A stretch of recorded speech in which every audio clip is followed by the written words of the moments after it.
네, 하나님 말씀 보겠습니다. 창세기 42장 1절부터 37절까지 말씀입니다. 창세기 41장 1절부터 37절까지 말씀입니다. 말씀은 9절부터 14절까지만 교독하도록 하겠습니다.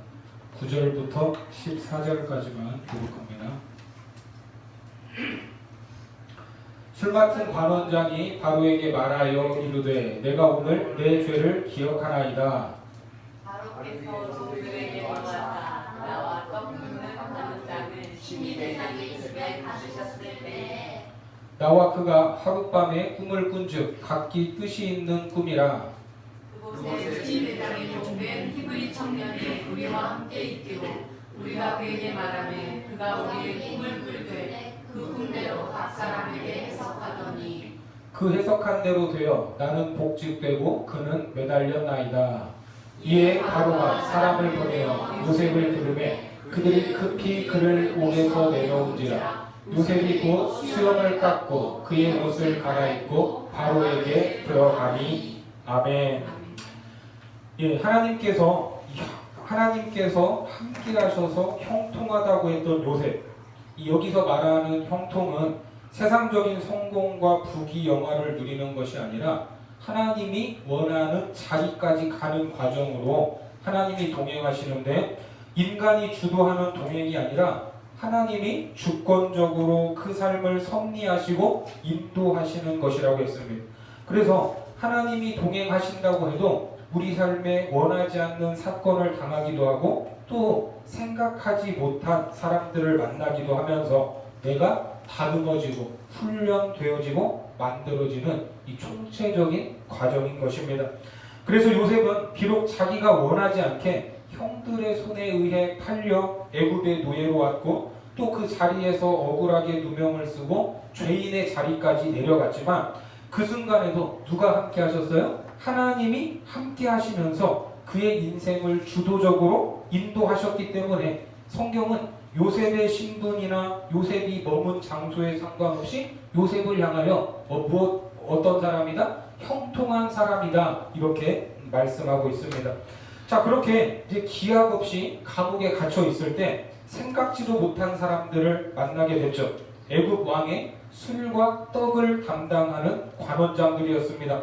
당시 왕의 먹을 것을 담당하는 이 고위직 인사들로 어떤 사연인지는 알 수 없지만 미결수 신분으로 감옥에 들어오게 됩니다. 그때 친위대장 보디발은 요셉에게 그들을 담당하게 했고 요셉은 애굽의 왕실에서 일어나는 많은 일들을 들을 수 있는 그런 기회를 얻었을 것입니다. 그들을 섬기며 지내던 중 두 사람이 한날에 비슷한 것 같지만 서로 다른 꿈을 꾸는데, 이 고대 사회에서 꿈은 웃어 넘길 수 없는 신적인 계시 그리고 미래를 엿볼 수 있는 이 예지와 같은 것으로 여겼기 때문에 그 꿈을 꾼 당사자들은 긴장할 수밖에 없었습니다. 심각할 수밖에 없었습니다. 자, 당시의 꿈을 아주 중요하게 여겼기 때문에 꿈을 전문적으로 해석해주는 사람이 있었고 꿈 해설집과 같은 이 책들이 있었지만 감옥 안에는 그런 사람이 있어요, 없어요? 그런 책이 있어요, 없어요? 없었습니다. 그러니까 더 불안했던 거예요. 하지만 그들의 꿈 이야기를 들은 요셉은 어디서 온 자신감인지 이렇게 말했습니다. 창세기 40장 8절 말씀 같이 보겠습니다. 시작. 그들이 그에게 이르되 우리가 꿈을 꾸었으나 이를 해석할 자가 없도다. 요셉이 그들에게 이르되 해석은 하나님께 있지 아니하니까 청하건대 내게 이르소서. 자, 이렇게 자신감 있게 말했어요. 꿈의 해석은 하나님께 있다. 그리고 그 자리에서 두 사람의 꿈을 해석해 줍니다. 그리고 술 맡은 관원장에게는 자신의 억울한 사정을 말하고서 밖에 나가면 꼭 나를 기억해주고 이 감옥에서 나갈 수 있도록 바로 왕에게 청원해달라는 부탁을 합니다. 결국 술 맡은 관원장은 요셉의 말대로 복권되어서 다시 왕을 섬기게 됩니다. 그렇다면 요셉은 당연히 어떤 생각을 해요? 하나님이 술 맡은 관원장에게 꿈을 주셨고 해석해 주셨고 나가게 하셨으니까 이제 뭐만 남았어요?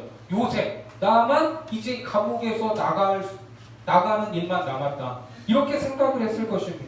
이런 희망을 가졌을 거예요. 하지만 그런 요셉의 바람대로 되지 않았습니다. 40장 23절 말씀 같이 봅니다. 시작. 술 맡은 관원장이 요셉을 기억하지 못하고 그를 잊었더라. 요셉의 바람대로 되지 않았어요. 술 맡은 관원장이 요셉을 기억하지 못하고 잊었다, 이렇게 말씀합니다. 그런데 아무리 생각을 해봐도 자기 꿈을 정확하게 해석해 준 사람을 잊을 수 있을까요? 예? 그 사람을 잊을 수 있을까요? 여러분들은 감옥에 다녀온 억울한 사건을 한시라도 잊을 수 있겠습니까? 예? 여기에 보면 기억하지 못하고, 이 히브리 말은 이 자카르로라는 이제 히브리 말인데, 이 자카르는 말 그대로 이제 기억하다라는 뜻이고, 이 로는 영어에서 no 이거예요. 부정어. 싫어, 안 돼, 안 해, 이런 뜻입니다. 이 자카르로. 그러니까 기억을 안 하는 거예요. 그러니까 잊지 않으려고 했는데 기억하지 못했다. 이것보다는 기억하지 않은 것이라고 볼 수 있습니다. 이해가 되세요? 기억하지 못한 것과 기억하기 싫은 것과 같아요, 달라요? 어쩌면 자기 인생에서 꼬여버린 흑역사일 수 있는 감옥의 세월을 잊고 싶었던 것입니다. 그러니까 요셉에게 고마운 마음은 있어. 고마운 마음도 없지 않았겠지만 요셉은 말 그대로 여주인을 어떻게 해보려다가 잡혀온 죄수 아닙니까? 그가 자기의 결백함을 주장했지만 어쨌든 이 술 맡은 관원장 입장에서는 요셉은 어느 나라 사람이에요? 히브리 사람이에요. 히브리 사람. 외국인이었고 감옥에서야 자기가 이 아쉬우니까 요셉을 의지했지만 이제는 굳이 그러지 않아도 될 위치에 서게 됐습니다. 정치적으로 억울한 누명을 썼는지 어쨌는지 아무튼 잘못이 없으니까 풀려났을 거 아닙니까? 그렇게 풀려나서 지금 내 앞가림 하기도 벅찬데 누가 누구를 챙기겠어요? 또 술 맡은 관원장이 요셉에게 너무나 감사해서 석방을 청원한다는 것도 사실은 쉽지 않은 일이었을 겁니다. 자기도 이제 간신히 살아난 목숨 아닙니까? 더군다나 청원을 한다고 해서 바로가 허락해 줄지 안 해줄지 알아요, 몰라요? 그건 모르는 일이에요.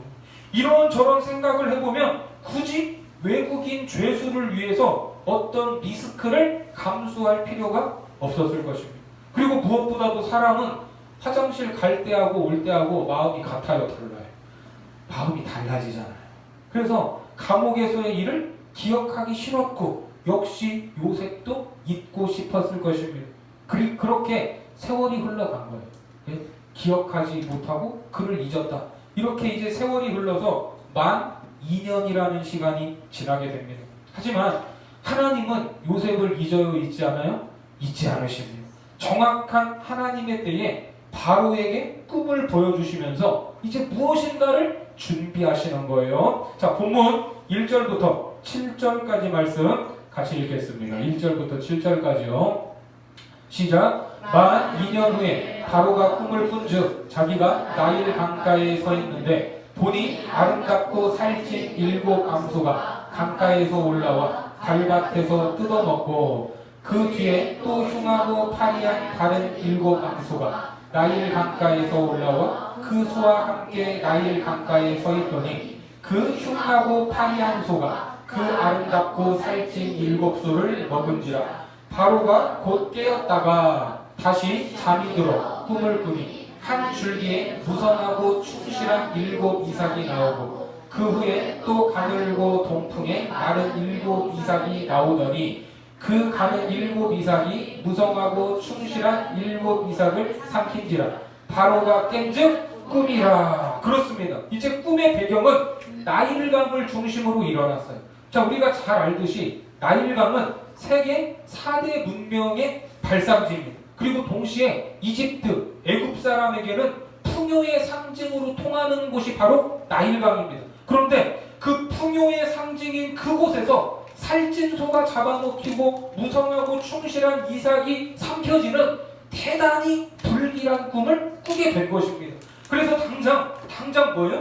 꿈을 해석하는 자들을 다 불러 모았어요. 8절에 보면 아침에 그의 마음이 번민하여 사람을 보내어 애굽의 점술가와 현인들을 모두 불러 그들에게 그의 꿈을 말하였으나 그것을 바로에게 해석하는 자가 있었어요, 없었어요? 없었더라. 어떻습니까? 애굽에 있는 모든 점술가와 현인들을 불렀지만 그 꿈을 해석해내는 사람들이 하나도 없었습니다. 사실 꿈에 대해서 연구한 사람들이 정확하게 토시 하나 틀리지 않고 해석할 수는 없었겠지만 아마도 이 꿈의 내용을 들으면 딱 들어도 이게 좋은 꿈 같아요, 안 좋은 꿈 같아요? 안 좋은 꿈 같아요.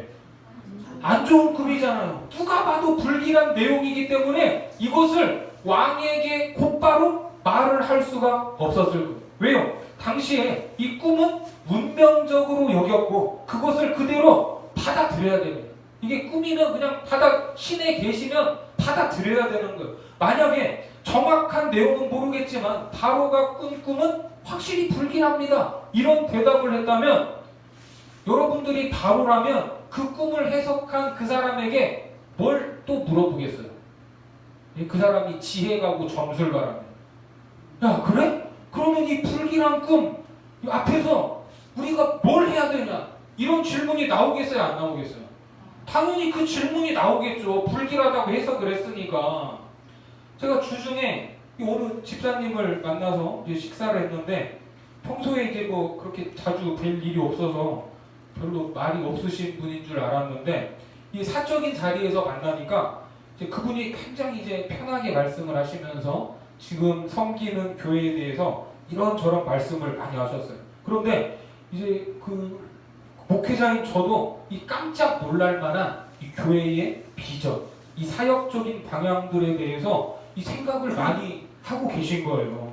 자, 그런데 결론이 뭐냐면 이런 이야기는 본인이 섬기는 교회 담임 목사님에게는 절대 말할 수가 없대요. 왜요? 그 이야기를 하면 목사님이 뭐라고 한대요? 자기에게 그러면 집사님이 그거 한번 진행해 보시라고 이렇게 말을 할까 봐서 자기 그 목사님에게는 말씀을 못 드린대. 그러니까 뭔가를 말하면 거기에 대한 또 다른 질문과 이 대안에 대한 요청이 생기는 거예요.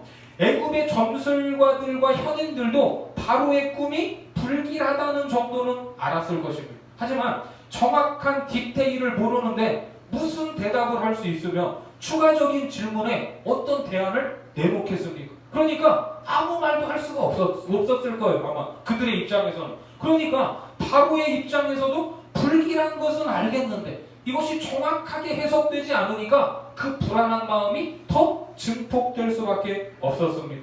어떻게 이 나라에서 똑똑한 사람들을 다 불러 모았는데 이 꿈 하나를 풀어줄 사람이 없는지 실망하지 않을 수 없었고 날이 갈수록 분노가 올라왔을 것입니다. 그럼 이런 바로의 모습을 지금 누가 지켜보고 있어요? 매일 바로가 마실 것을 준비하는 술 맡은 관원장이 이런 바로의 모습을 보고 있었습니다. 불길한 꿈 때문에 근심하는 왕의 모습을 아침 저녁으로 마주하고 있는데 요셉이 생각나겠어요? 생각나지 않겠어요? 생각나지 않을 수가 없는 거예요. 더군다나 왕의 꿈은 나라의 앞날이 걸린 문제인데 이게 기억하지 않을 수 있겠습니까?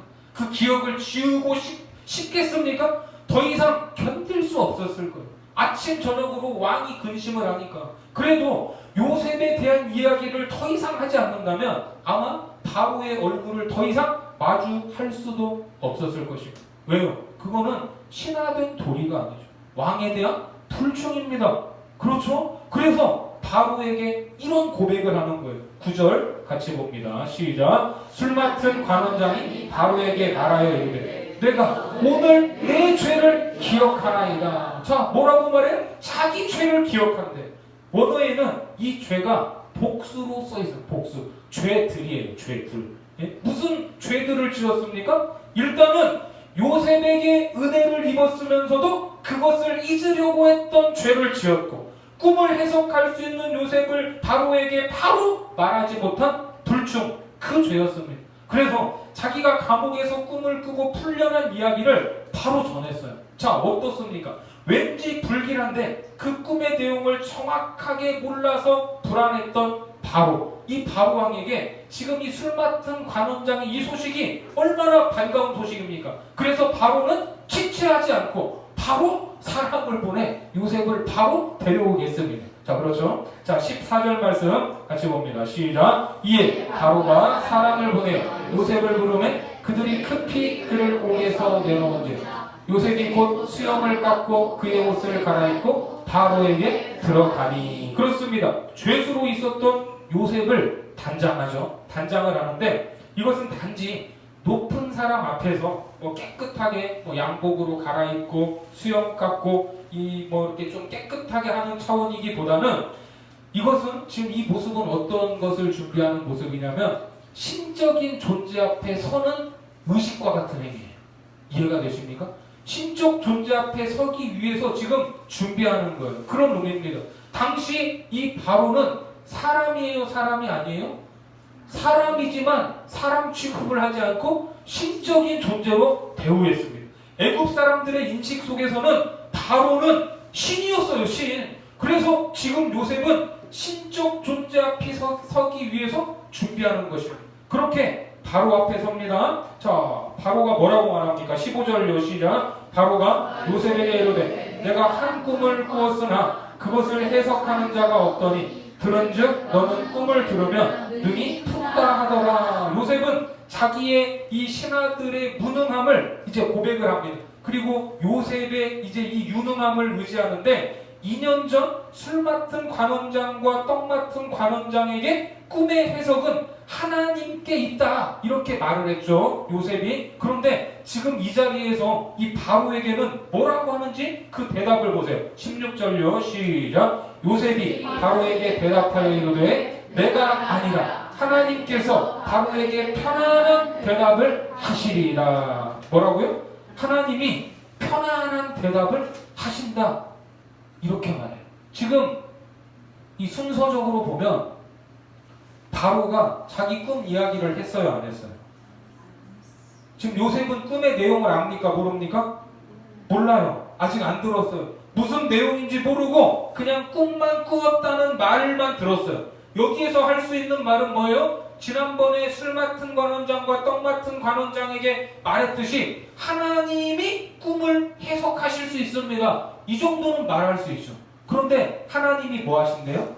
편안한 대답을 하실 것이라고 말해버립니다.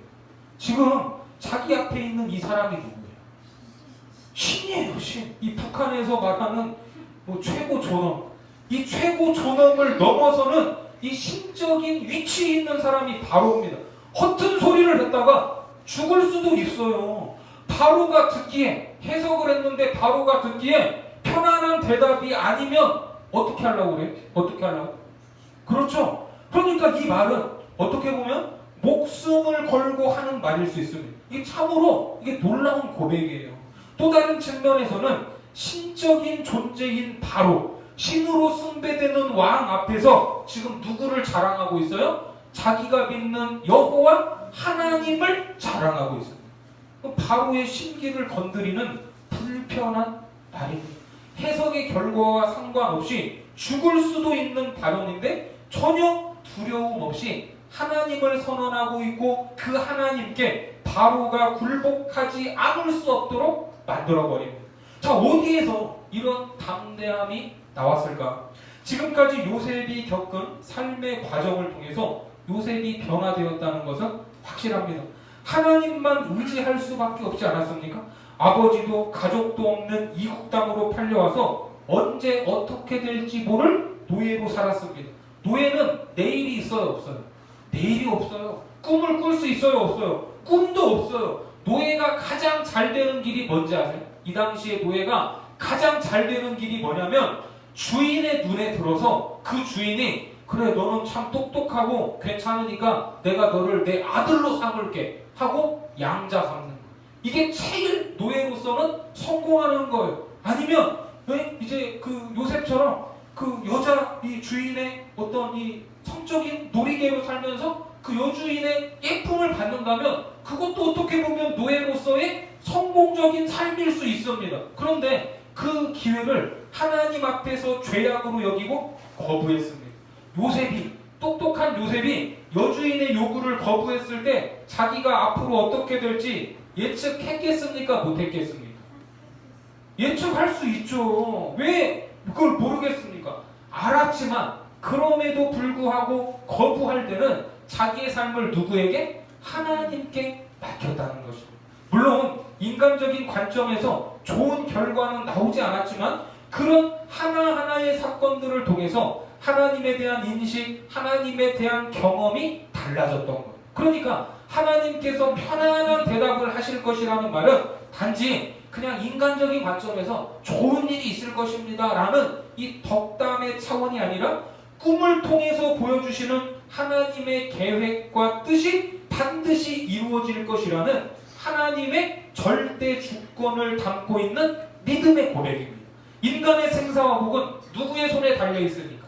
하나님의 손에 달려 있으니까 그거를 바로 앞에서도 거침없이 담대하게 답할 수 있었던 거예요. 하지만 바로는 이 지금 자기의 심기가 불편하고 어쩌고 이런 거를 지금 따질 겨를이 없었어요. 그냥 요셉을 의지할 수밖에 없었고 요셉의 담대함의 근거가 되는 하나님, 꿈을 해석하시는 하나님의 도움을 구할 수밖에 없었습니다. 자, 요셉이 어떻게 해석을 하는지 보겠습니다. 자, 25절부터 31절까지 말씀 같이 보겠습니다. 25절부터 31절까지요. 시작. 요셉이 바로에게 아뢰되 바로의 꿈은 하나라. 하나님이 그가 하실 일을 바로에게 보이심이니이다. 7 좋은 암소는 7회요 7 좋은 이삭도 7회니 그 꿈은 하나라.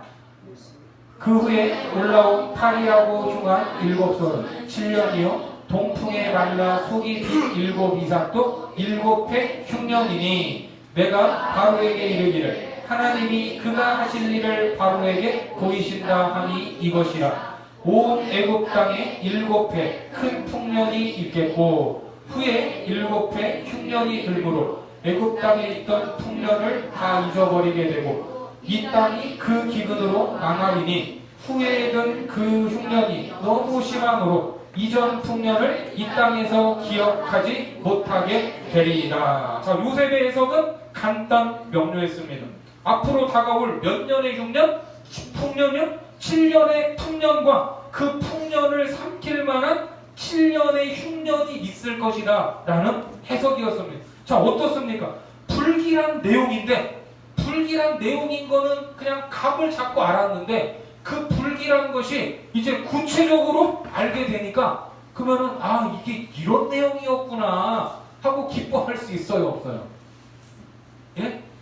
이게 불길한 걸 알았을 때도 불안했는데 그 불길한 내용이 아주 구체적으로 해석이 되니까 이제 기뻐요? 더 불안해지는 거예요. 더 불안해질 수밖에 없는 거죠. 이제 이 불길함이 구체적으로 이제 풀어졌으니까. 그렇죠. 이제 답답한 거예요. 그러면 이제 그 내용을 자세히 알게 되면 불안하고 답답한 마음이 사라지는 것이 아니라 더 불안해졌어요. 왜? 문제의 실체를 보게 되니까. 이 문제를 지금 애굽의 바로가 감당할 수 있는 문제입니까? 아닙니까? 감당할 수 있는 문제가 아니에요. 사람들이 신적인 존재로 우러러보는 천하의 바로라고 해도 대제국의 왕이라고 해도 거대한 자연재해를 막을 수 있습니까? 없습니까? 없어요. 어떻게 할 수가 없는 일입니다. 우리도 한 번씩 뉴스를 통해서 접하지만 대지진이나 태풍, 허리케인 앞에서는 미국도 어떻게 해요? 아무 피해가 없어요? 그대로 당해야 돼요. 허리케인이 몰려오면 그대로 당해야 돼요. 그 피해를 최소화하기 위해서 어디 피신도 하고 뭣도 하고 그러지만 그래도 여전히 피해를 당해야 되는 거예요. 더군다나 고대 세계에서는 꿈을 통해서 예고되었다는 것은 그냥 앉아서 당해야 될 일로 받아들였어요. 이건 운명인 거예요. 운명. 어디서부터 무엇을 어떻게 시작해야 될지 생각할 겨를도 없이 그냥 어떻게 두려움에 빠질 수밖에 없었어요. 어떻게 하다가 그냥 그 일을 당하는 거예요. 더군다나 누가 꾼 꿈이에요? 왕이 꾼 꿈. 이 불길하고 불길한 이것을 감당할 수 없는 그 꿈 앞에서 그들이 이제 최선을 다해서 할 수 있는 일이라고는 자기들의 신 앞에다가 제사를 드리면서 그 흉년을 피해갈 수 있도록 도와달라 하는 이 제의적 이런 이 제사밖에 드릴 것이 없었습니다. 모두 다 바로도 마찬가지고 그 신하도 마찬가지고 그 해석을 들은 온 백성들도 마찬가지고 그 해석 앞에 얼어버려서 이거를 그대로 운명으로 받아들일 수밖에 없었습니다. 하지만 우리의 삶은 이미 정해져 버린 운명적인 삶입니까? 아닙니까? 우리의 삶은 정해져 버린 운명적인 삶이 아닙니다. 어떤 분들은 하나님이 계획하시고 하나님이 인도하신다고 하니까 뭐라고 하냐면, 아 그래? 하나님이 나를 인도해? 나를 그냥 어떻게 하든 하나님의 뜻대로 데리고 가? 그럼 나는 어떻게 살아도 되겠네? 나는 이미 정해진 운명이겠네? 이런 식으로 생각하라는 것이 아닙니다. 우리는 우리에게 주어진 그 삶을 살아내야 되는 거예요.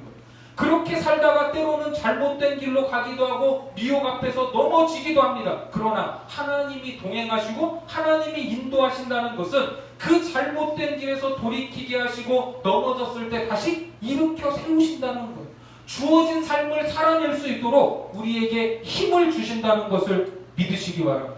심지어 우리의 잘못과 실패조차도 하나님의 섭리 안에서는 뭐가 돼요? 합력하여 선을 이루게 하신다는 것. 이것이 하나님이 우리와 동행하신다는 것입니다. 자, 로마서 8장 28절 말씀 같이 읽습니다. 시작. 우리가 알거니와 하나님을 사랑하는 자 곧 그의 뜻대로 부르심을 입은 자들에게는 모든 것이 합력하여 선을 이루느니라. 이게 얼마나 놀라운 일입니까? 그래서 애굽의 왕 바로뿐만 아니라 그 신하들과 나라의 모든 백성들은 이 꿈의 해석을 운명적으로 받아들이겠지만 요셉은 하나님이 계획하신 이 사건 앞에서도 전혀 주눅들지 않았습니다. 그리고 두려움에 빠진 바로왕이 묻기도 전에 명철하고 현실적인 해결책 3가지를 제시합니다. 32절과 33절 말씀 같이요. 시작. 바로께서 꿈을 2번 겹쳐 꾸신 것은 하나님이 이 일을 정하셨습니다. 하나님이 속히 행하시리니 이제 바로께서는 명철하고 지혜 있는 사람을 택하여 애굽 땅을 다스리게 하시고. 자, 꿈은 2개지만 이 꿈은 결국 하나의 꿈이라고 합니다. 그러면서 첫 번째 대안으로 사람에 대한 인사 조직을 개편해야 된다고 말합니다. 34절 시작. 바로께서는 또 이같이 행하사 나라 안에 감독관들을 두어 그 7해 풍년에 애굽 땅의 5분의 1을 거두되. 자, 2번째는 뭐예요? 조세 제도를 일시적으로 조정을 해서 몇 프로? 5분의 1이면 20%죠? 20%를 충년에 대비해서 이제 거두라고 하는 거예요. 자, 그리고 마지막 3번째 35절 36절 시작. 그들로 장차올 풍년에 모든 곡물을 거두고 그 곡물을 바로의 손에 돌려 양식을 위하여 각 성읍에 쌓아두게 하소서. 이와 같이 그 곡물을 이 땅에 저장하여 애굽 땅에 임할 7해 흉년에 대비하시면 땅이 이 흉년으로 말미암아 망하지 아니하리이다. 자, 전국적으로 곡식을 쌓아둘 수 있는 저장 창고를 건설해야 된다고 합니다. 자, 이 3가지 인사 문제, 그리고 조세제도, 그리고 이것을 관리할 수 있는 창고, 이 3가지만 하면 흉년이 와도 망해요, 망하지 않아요? 망하지 않을 것이라고 확신을 하는 것. 자, 여기에서 핵심은 전무후무한 이 비상 상황을 효과적으로 준비하고 관리할 수 있는 명철하고 지혜 있는 한 사람을 세우라는 것입니다. 그래야 일사불란하게 움직일 수 있지 않습니까? 이 당시에도 나름대로 곡식을 저장하는 노하우가 있었겠죠. 그랬겠죠? 하지만 이 풍년의 때에 20%의 곡식을 보관하려면 평소에 저장하던 방식과 같아야 되겠어요? 달라야 되겠어요? 당연히 달라야 되겠죠. 이 양이 얼마일지 가늠도 안 되잖아요. 풍년의 20%면. 그리고 곡식을 보관하려면 평소 저장하던 방식과는 달라야 됐을 것이고 그 저장 기간도 최소한 몇 년 이상은 돼야 돼요? 7년 이상은 돼야 돼요. 7년. 그러니까 전국적인 단위로 창고를 짓는 일도, 가늠할 수 없는 곡식을 보관하는 일도 어쩌면 모두 처음 시도하는 일이기 때문에 이거는 아주 치밀해야 돼요. 그리고 여기에 실수가 있으면 돼요, 안 돼요? 실수가 있으면 안 돼요. 실컷 곡식 걷어다가 쌓아뒀는데 보관 잘못해서 다 썩어버리면, 곰팡이 나서 못 먹게 되면 어떻게 합니까?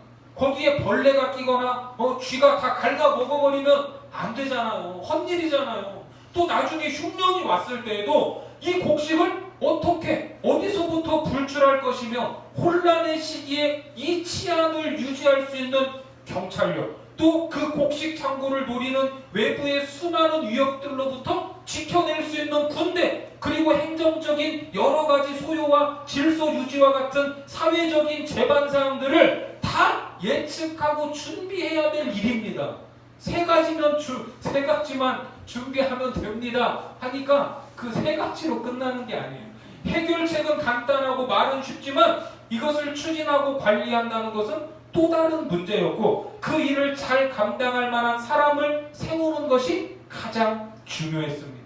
그래서 위기를 극복할 수 있는 명철하고 지혜 있는 사람을 세워서 체계적으로 실패하지 않도록 해야 했습니다. 그래야 살아남을 수 있는 흉년에서 이런 관리자, 왕권을 위임받아 추진력과 실행력을 필요로 한 것입니다. 이런 사람이 어디 있어요? 이런 사람이 어디 있어요? 이처럼 요셉은 요셉이 이러한 대안들을 이제 바로에게 말하고 있지만, 오늘 이 본문에서 요셉은 계속해서 강조하는 게 뭐냐면 이 모든 것들이 하나님께 달려 있다는 것을 계속 강조하고 있습니다. 16절에서도 하나님께서 바로에게 편안한 대답을 하시리라. 25절에서도 하나님이 그가 하실 일을 바로에게 보이심이라. 28절 하나님이 그가 하실 일을 바로에게 보이신 다음이 이것이라. 전부 다 누구예요? 다 하나님입니다. 32절에서도 하나님이 이 일을 정하셨습니다. 하나님이 속히 행하시리. 하나님. 이거는 하나님의 계획과 섭리 안에 있는 일이기 때문에 이거를 돌이킬 수 있어요, 없어요? 돌이킬 수 없어요. 어찌됐든 이 상황을 우리가 살아내야 되는 것입니다. 이 나라 애굽의 미래는 신으로 숭배되고 신적인 자리에 있는 바로가 아니라 만왕의 왕이신 하나님께 달려 있다는. 바로는 요셉의 이 담대한 꿈의 해석과 대안 앞에서 하나님을 인정할 수밖에 없었습니다. 자, 그래서 어떻게 합니까? 37절 같이요. 시작. 바로와 그의 모든 신하가 이 일을 좋게 여긴지라. 바로와 모든 신하들의 마음은 꿈의 해석을 들었을 때까지만 해도 두려웠을 것입니다. 이제 어떻게? 이제 우리는 어떻게? 이런 생각밖에 없었겠지만 요셉이 그 대안을 말하니까 이제 좀 나아졌어요. 왜? 이제 해결 방법이 있잖아요. 해결 방법. 아무리 큰 문제가 있어도 해결책이 있으면 그게 걱정할 일이에요, 아니에요? 걱정할 일이 아니죠. 문제도 문제지만 더 큰 문제는 문제 앞에서 속수무책으로 당할 수밖에 없는 것이 더 큰 문제입니다. 오늘 요셉은 바로 앞에 서서 그의 꿈을 듣기도 전에 뭐라고 말했어요? 하나님이 편안한 대답을 하시리다, 이렇게 말했습니다. 자, 여기에서 편안한 대답, 이 편안하다 이 말은 히브리 말로 우리가 잘 아는 샬롬입니다. 샬롬의 대답을 주시고, 샬롬. 우리는 언제 이 언제 편안하세요, 여러분? 언제 이 샬롬을 고백하십니까? 경제적으로 안정되어야 되고, 환경적으로도 문제가 없어야 되고, 육체적으로는 건강해야 우리는 샬롬하다고 하잖아요. 편안하다고 여기잖아요. 하지만 요셉은 이미 그 상황을 초월해버렸어요. 자기의 신분이 노예든 죄수든 미래가 보이든 안 보이든 현장에서, 현실에서 지금 이 순간 하나님이 주시는 이 샬롬, 편안함을 빼앗을 수 없었던 것입니다. 아멘이십니까? 그래서 시편 23편 4절 말씀에 보면 같이 봅니다. 시작. 내가 사방의 흠친한 골짜기로 다닐지라도 해를 두려워하지 않을 것은 주께서 나와 함께 하심이라. 주의 지팡이와 막대기가 나를 안위하시나이다. 그렇습니다. 어떤 일들을 만난다고 해도 그 편안함 가운데 능히 이겨낼 수 있다는 담대함이 있기 때문에 신적 존재인 바로 앞에서도 거침없이 말할 수 있었던 것입니다.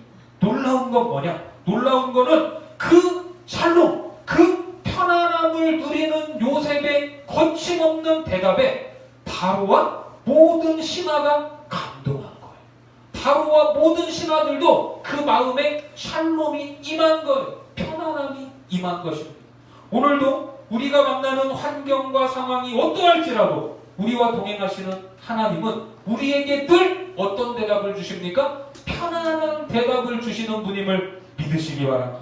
그 대답을 하나님의 말씀을 통해서 매일 들으시고 그 말씀에 반응하면서 하나님이 베풀어 주시는 놀라운 은혜를 경험하고 또 그 평안이 주는 담대함으로 나와 만나는 모든 사람들에게 하나님의 평안, 이 샬롬을 거침없이 선포하는 하나님 나라의 거룩한 백성들 되시기를 주님의 이름으로 축원합니다. 기도하겠습니다.